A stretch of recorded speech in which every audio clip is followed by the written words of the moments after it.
Ijoo duulee keenya guyyaa har'aatiin Oromiyaatti dargaggoonni hedduun dirqii leenjii loltummaatti geeffamaa jira jedhu maatii fi jiraattonni kutaalee garaagaraa Oromiyaa irraa dubbisnee gabaasa buutu dhageessu. Mootummaan Itoophiyaa xalayaa dhaabbata biyyoota gamtoomanii yookaan Yuunaayitid Neeshiniif barreesseen Eertiraa fi TPLF waliin ta'uun Itoophiyaa irratti waraana banuuf jiru jechuun iyyate. Sa'a namni alaamanni nagaa daawwattoota Oromiyaa miidiyaan oduu guyyaa irraa qabannee dhiyaannee faana turan affeeraa keenya. Oromiyaatti dargaggoonni hedduun dirqii leenjii loltummaatti geeffamaa jiru jedhan maatii fi jiraattonni kutaalee Oromiyaa garaagaraa. Yeroo dhiyoos dargaggoota karaa fi geejjiba irraa humnaan fuudhuun gara leenjii loltummaatti geeffamaa jiru kan jedhu komiin hedduun dhaga'amaa jira.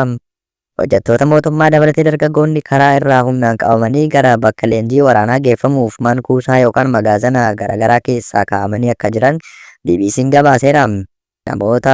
Maatii namoota qabamanii fi namoota dhimmicha sirriitti keessa beekan irraa akka odeeffateef BBC'n gabaasa keessatti caqaseera.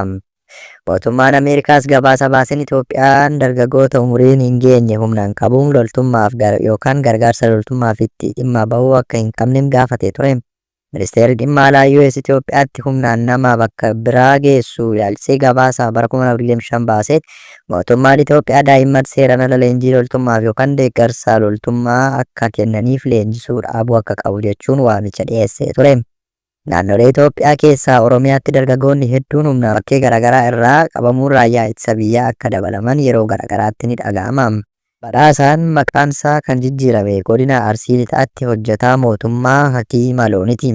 Sadaasa 14 magaalaa Shaashamannee maatii isaa biraa deemee ganamaan bahee dhimmaaf Adaamaa deemee achirraa bakka hojii deemuuf osoo jedhu geejjibarraa akkuma bu'een humnoota nageenyaan qabame. Ani hojjetaa mootummaati Hakiima Looniti jedhee itti warwaatus qaamni nageenyaa wawwaannaa isaaf xiyyeeffannoo akka hin kennines gabaafameera.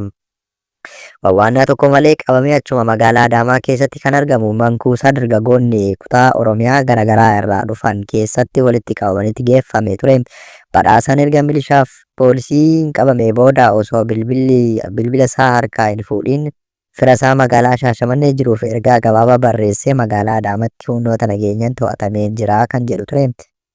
Jiraataa magaalaa Shaashamannee fi firri badhaasaa nageenya isaaf jecha maqaan isaa akka hin dhaamne gaafachuun badhaasaan magaalaa Adaamaatti akkamitti to'annaa jala akka oole fi isa barbaacha yeroo Adaamaa deemeen waan isaa mudatee fi taajjabe BBC'tti himeera. Gurbaan Shaashamannee bulee ganamaan dhimmaaf gara Adaamaa deeme yeroo dhumaa inni konkolaataa irraa bu'u qaban jechuun haala inni itti to'atames ibseera. Oduu keenya itti aanuun mootummaan Itoophiyaa xalayaa dhaabbata biyyoota gamtoomanii fi UN'if barreesseen Eertiraa fi TPLF waliin ta'uun Itoophiyaa irratti waraana banuuf jiru jechuun iyyate. Itoophiyaa fi Eertiraan waraanatti seenuu maduu sodaan jedhu dabalaa dhufeera. Gaggeessitoonni olaanoon biyyoota lamaanii walimachuu fi quba walitti qabu ergaa eegalanii bubbulaniiru. Dhiyeenya kana ammoo mootummaan Itoophiyaa xalayaa dhaabbata biyyoota gamtoomanii yookaan Yuunaayitid Neeshiniif barreesseen Eertiraa fi TPLF waliin ta'uun Itoophiyaa irratti waraana banuuf jiru jechuun iyyateera. Inumayyuu Eertiraan TPLF waliin humna Sidimoo jedhamu tolfachuun Itoophiyaa irratti shira waraanaa hojjechaa akka jiru Itoophiyaan himatte. Keessumaa Itoophiyaan dhimma ulaa galaanaa argachuun akka isheef malu ifatti kaasuu hordofee muddamni biyyoota lamaanii akkaan jabaateera. Muummichi ministeeraa Abiyyi Ahmed dabalatee qondaalonni Itoophiyaa dubbii Itoophiyaan ulaa galaana diimaa irratti baasuu dubbachuun ishee dogongora waggoota 30 dura uumame ta'uu ibsuun Itoophiyaan ulaa galaanaa kana deebistee argachuu akka qabdus kaasu. Sirna eebbaa kitaaba isaanii mootummaa ida'amuu jedhu irratti haasaa yeroo taasisan galaana diimatti bahuun keenya hin oolu jechuun dubbataniiru. Kanarraa ka'uun biyyoonni lamaan waraanatti seenuu malu jechuun yaaddoon qaban kan ibsamanidha. Itoophiyaa fi Eertiraan waraanatti seenan yoo ta'e balaan biyyoota lamaanuu mudachuu danda'u maalidha? Biyyoonni lamaanuu waraana kaabaa Itoophiyaa keessatti hirmaatanii baay'ee osoo hin turin deebi'anii waraana biraa geggeessuuf hammam qophiidha kan jedhu gaaffidha. Miidhaan diinagdee dippiloomaasii humna namaa isaan gidduu mudachuu danda'u hagam yaaddeessaadha kan jedhu xiinxala bal'aa isiniif qabanneerra. Itoophiyaa fi Eertiraaf lolli haaraa mitiyyuu. Eertiraan Itoophiyaa irraa walabummaa labsattee osoo hin turin biyyoonni lamaan waggaa lamaaf lola jibbaachisaa erga gaggeessanii booda waliigaltee Aljeersatti mallatteesseen lolichi dhaabate. Waraanni dhaabatus biyyoonni lamaan walitti dhufeenya dippiloomaasii osoo hin taasisin waggoota 20 oliif turaniiru. Muummichi ministeeraa Abiy Ahmed bara 2018 aangootti dhufu hordofee gaggeessitoonni biyyoota lamaanii nagaan bu'uu labsan. Muummichi ministeeraa dursanii Asmaraa deemanii daawwannaa taasisanii itti aansuun pirezidaantii Isaayyaas Afeworqii Finfinnee daawwachuun kan yaadatamudha.